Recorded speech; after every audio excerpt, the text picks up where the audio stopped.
우리가 식단을 바꾸면 온실가스의 20%를 줄일 수 있습니다.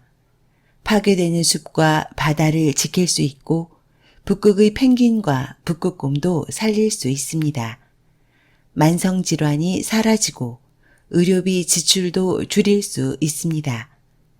음식을 바꾸면 지구를 지킬 수 있습니다. 당신이 할 수 있습니다.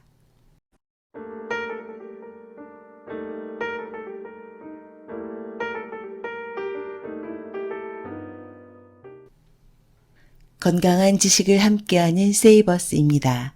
오늘 소개해드릴 책은 조금씩 천천히 자연식물식, 저자 이의철이 쓰고 니들북에서 편했습니다. 우리나라에서 시작된 먹방은 전 세계적인 유행이 된 지 오래입니다. 먹거리, 정말 중요합니다. 인간 생존을 위한 가장 근본적인 그리고 가장 우선하는 욕구입니다. 각종 매체에서는 건강한 음식을 앞다투어 소개하고 있습니다. 저탄고지, 케토제닉, 지중해식 식단 등. 하지만 저자는 각종 건강 정보가 근거 없는 미신인 경우가 많다고 지적합니다. 의사, 교수, 트레이너 등 소위 전문가 집단이 이해관계를 바탕으로 잘못된 정보를 유행시키고 있다고 말입니다. 그렇다면 저자가 말하는 평생 날씬하고 건강한 몸을 만들기 위한 식단은 무엇일까요? 저자는 자연식물식이 우리가 궁극적으로 추구해야 할 최강의 식사법이라고 말하고 있습니다. 자연식물식은 가공되지 않은 자연 상태의 식물성 식품만을 먹는 것을 의미합니다. 당연히 공장 음식을 먹지 않음은 물론입니다. 이 책은 건강한 삶을 위한 좋은 지침서입니다. 또한 우리가 먹는 음식이 지구의 운명과 함께하고 있음을 설득력 있게 말하고 있습니다. 이 책을 강력하게 추천드립니다. 저자 소개 이의철, 직업환경의학 전문의, 생활습관의학 전문의, 현재 선병원 직업환경의학센터의 센터장을 역임 중이다. 아울러 배지닥터 사무국장, 대한생활습관의학교육원 부원장으로 활동하고 있다. 비거닝, 채식이 답이다 등을 공저했고 당신이 병드는 이유를 번역했다. 무엇을 먹을 것인가 및 자연식물식과 관련된 다양한 번역서를 감수했다. 최근에는 건강뿐만 아니라 기후위기, 동물과의 공존을 위해 자연식물식으로의 전환이 필요하다는 사실을 널리 알리기 위해 노력하고 있다. 책의 큰 목차 파트 1. 왜 자연식물식인가? 파트 2. 만성질환의 모든 것. 파트 3. 자연식물식 실천하기. 파트 4. 자연식물식을 둘러싼 걱정들. 파트 5. 지속가능한 삶. 오늘은 11장 지속가능한 먹거리를 집중적으로 읽어보도록 하겠습니다. 육식과 기후위기.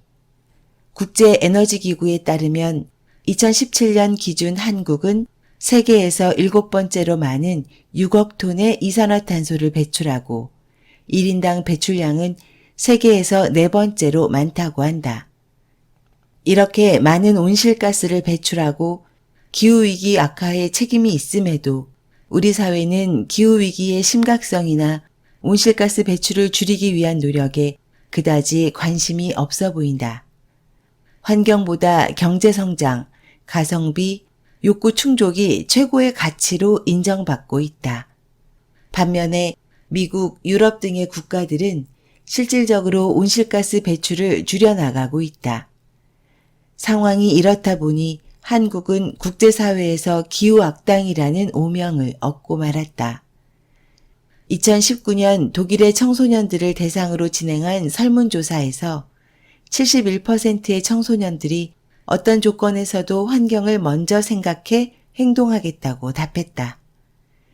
유럽 젊은 세대의 높은 환경인식 수준은 최근 몇 년 사이 채식 인구가 5배에서 10배 증가한 사실에서도 확인된다. 그렇다면 한국은 어떨까? 대부분의 젊은 세대들은 온실가스나 기후위기의 문제에 대해 알고 있다고 답할 것이다.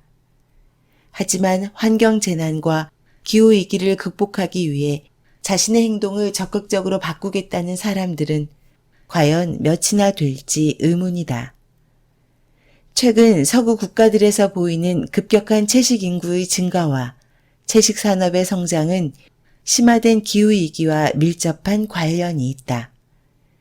2019년 8월 기후변화에 관한 정부 간 협의체에서 기후변화와 토지 특별 보고서를 발표했다.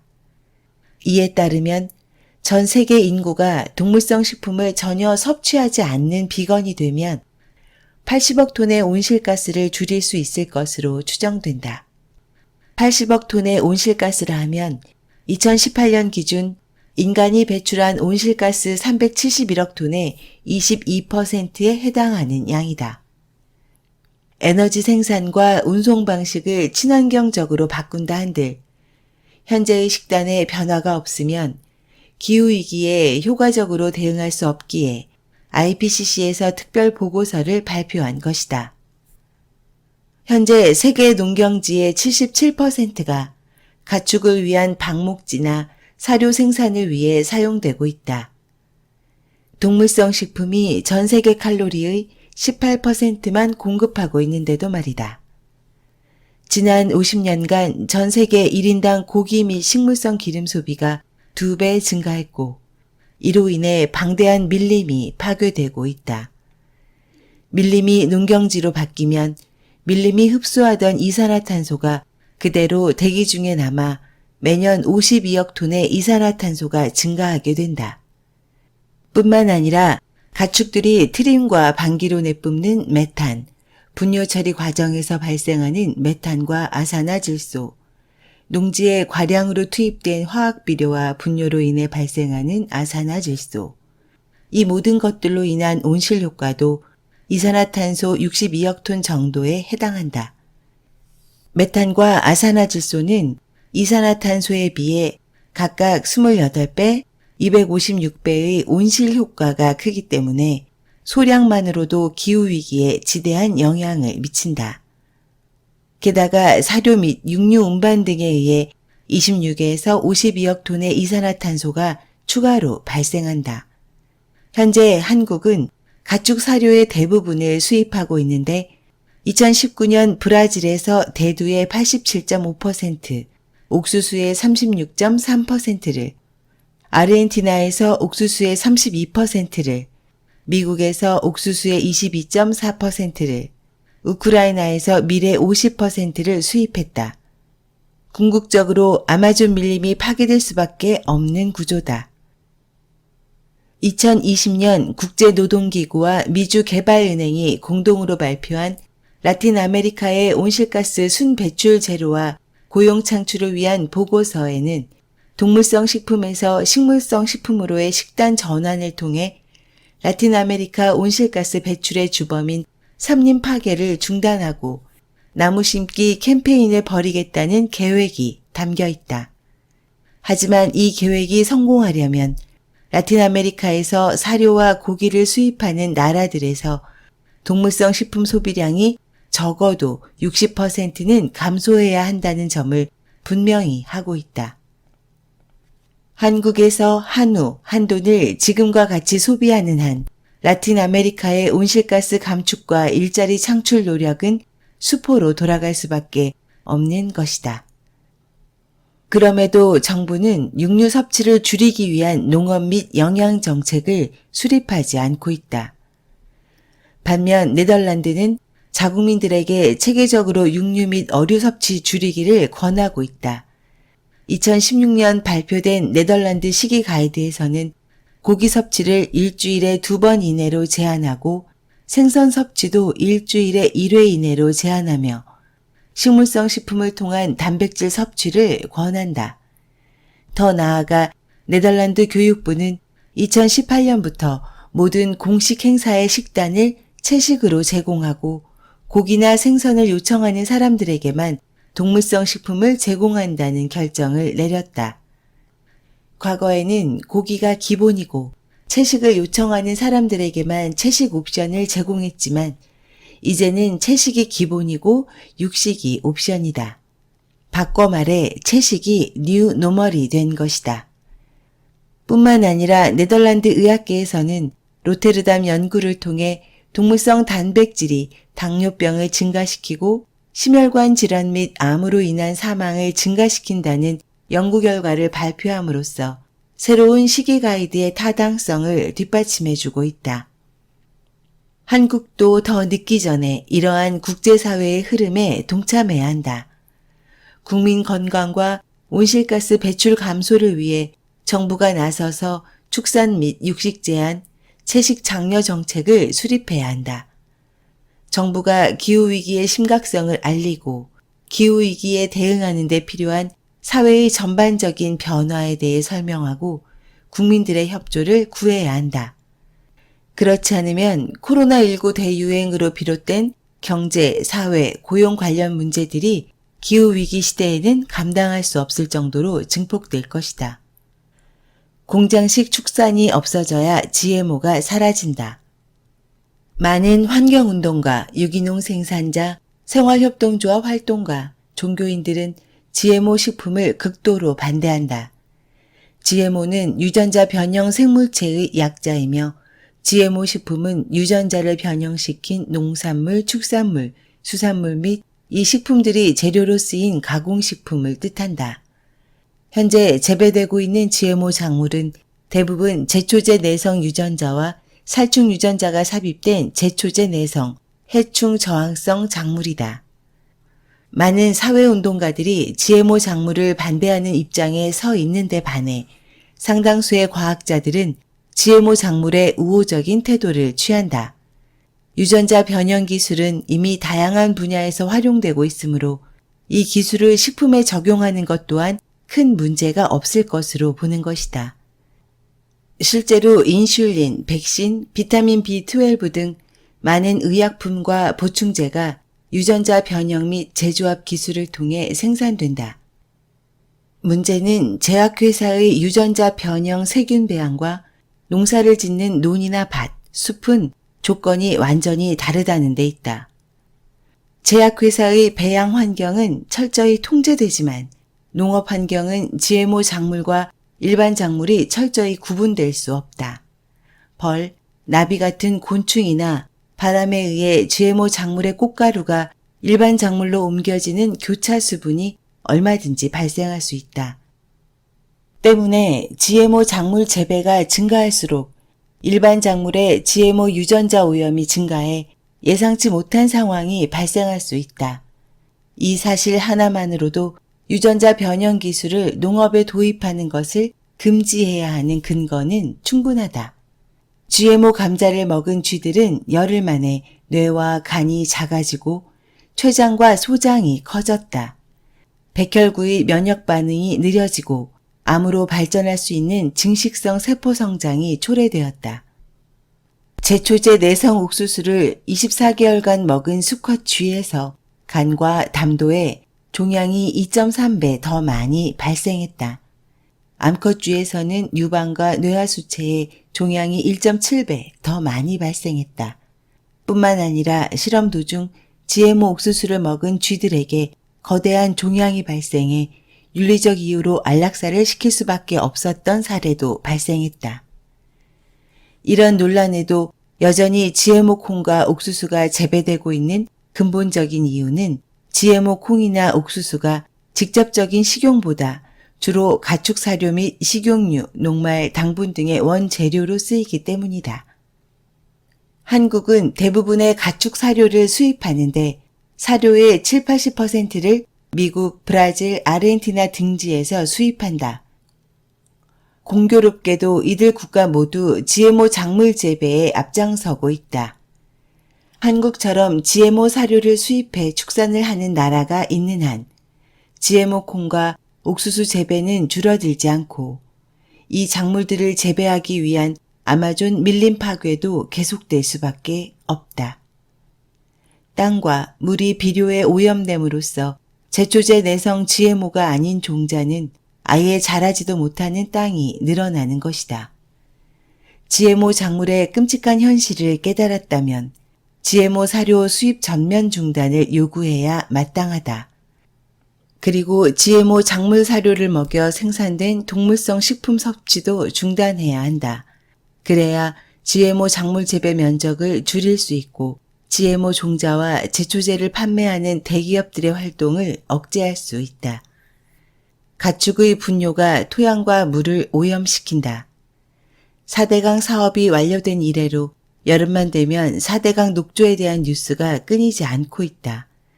많은 환경운동가들은 이 녹조 문제를 해결하기 위해 4대강에 설치된 보해 철거를 주장하지만 보다 근본적인 원인은 축산 분뇨에 있다. 표면적으로는 1대강 사업이 완료된 2012년 이후 4대강의 녹조 현상이 심화되기 시작한 것처럼 보인다.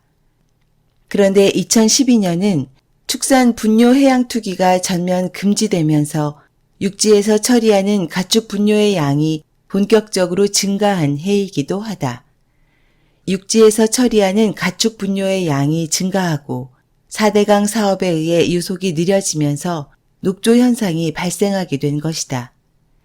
2018년 기준 연간 6,755만 톤의 가축 분뇨가 발생한다. 일반적으로 가축에서 나온 분뇨를 퇴비로 만들어 땅에 뿌리면 화학 비료를 대처해 친환경적일 것이라고 생각한다. 그러나 밀집 사육 환경에서 대량으로 사용되는 항생제와 소독제가 발효를 방해함으로써 가축 분뇨는 양질의 퇴비가 되지 못하고 토양 및 수질 오염의 원인이 되고 있다.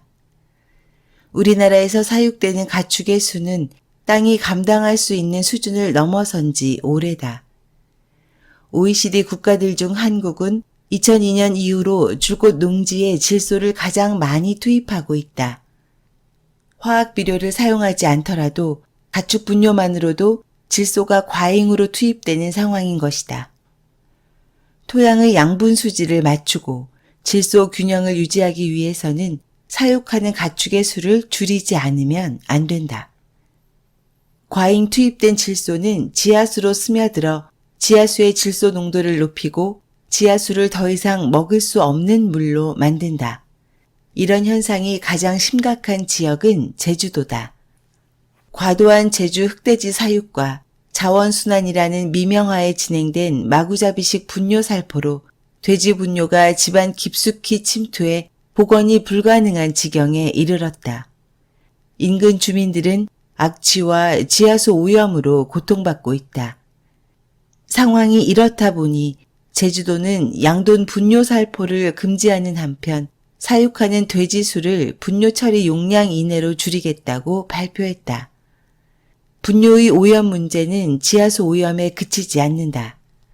강과 바다로 흘러들어간 질소는 강과 바다의 녹조나 적조를 유발한다.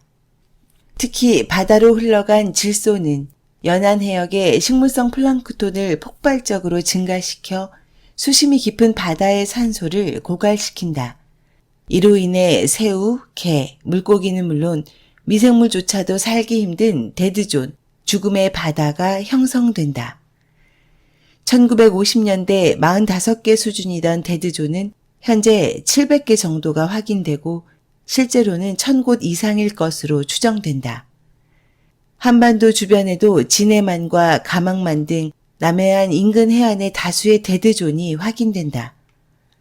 농지에 과잉으로 투입된 질소는 토양 및 수질 오염을 일으킬 뿐만 아니라 온실 효과가 이산화탄소의 256배에 이르는 아산화질소 형태로서 대기 중으로 휘발된다. 우리나라 농지에 발생하는 아산화질소의 73%는 가축 분뇨에 의해 발생한다. 따라서 농업에서 발생하는 온실가스를 줄이려면 필연적으로 가축 사육을 줄여야 한다. 슈퍼박테리아를 부르는 가축 항생제.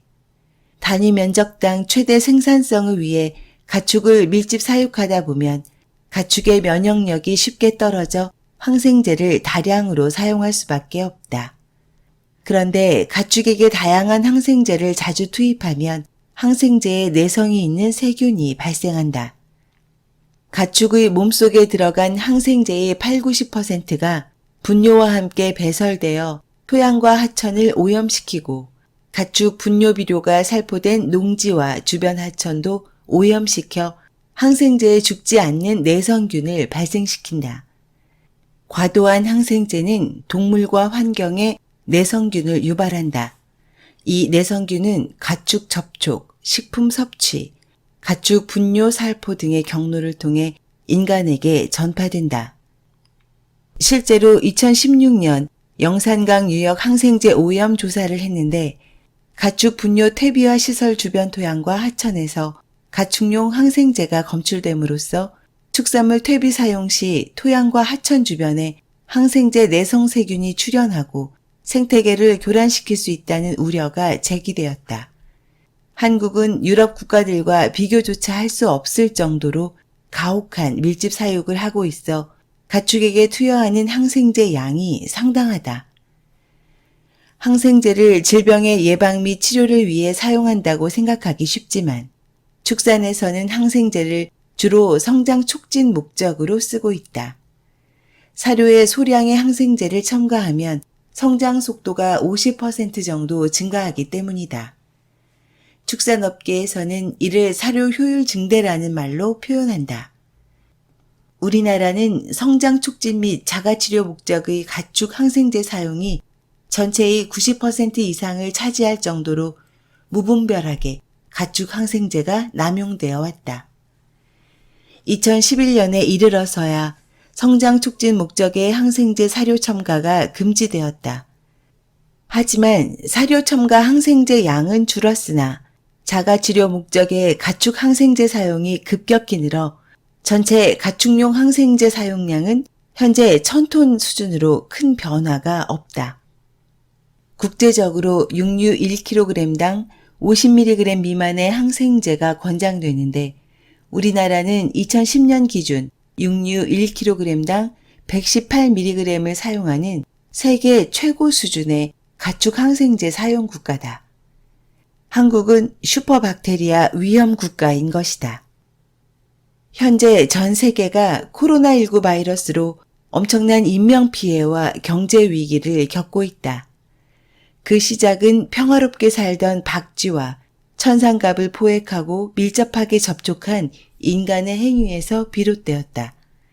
2003년에 사스는 박쥐와 사양고양이, 2009년에 신종 인플루엔자는 밀집 사육돼지, 2015년 메르스는 박쥐와 낙타 등이 인간과 밀접 접촉하면서 발생했다. 이들 모두 인간과 동물, 자연 서식지의 적당한 거리가 유지되었다면 생기지 않았을 질병들이다. 가축을 밀집 사육하며 단지 상품으로만 바라보는 공장식 축산 시스템은 예방적 살처분이라는 명목하에 7천만 마리의 동물 대학살을 마치 어쩔 수 없는 선택인 양 인식하게 만든다. 구제역, 조류 인플루엔자라는 단어와 함께 자연스럽게 살처분이란 단어를 연상하게 되는 것처럼 말이다. 최근에는 아프리카 돼지 열병까지 유입되면서 야생 멧돼지를 포획하고 사살한다. 이렇게 동물을 학살하는 데 사용된 세금은 4조 원에 육박한다. 하지만 이 과정에서 축산업자들은 어떤 경제적 손해도 입지 않는다. 오히려 보상금으로 더욱 큰 규모의 밀집 사육 농장을 짓는 경우도 허다하다.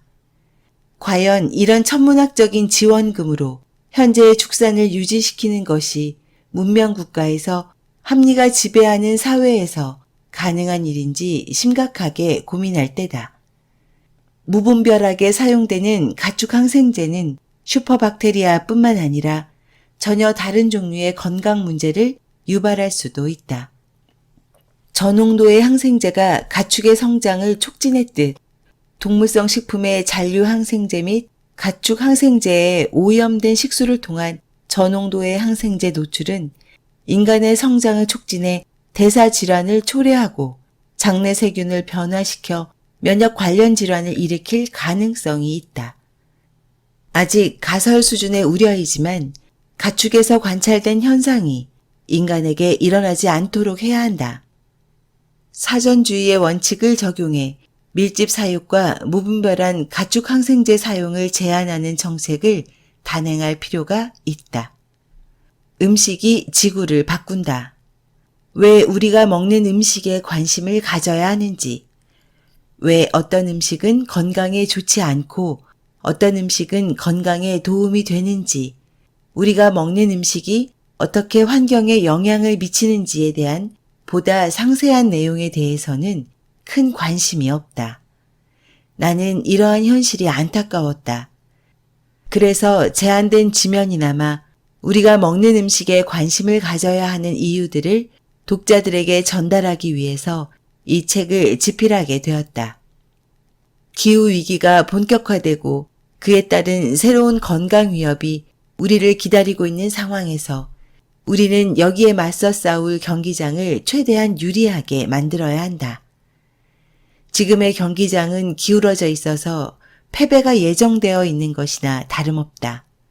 경기장을 바로 세우기 위해서는 무엇보다 식물성 식품 중심으로의 식단 전환이 필요하다. 현재의 지구 환경은 인간 생존에 필수적인 의식주를 얻는 과정에서 얻어진 산물이다.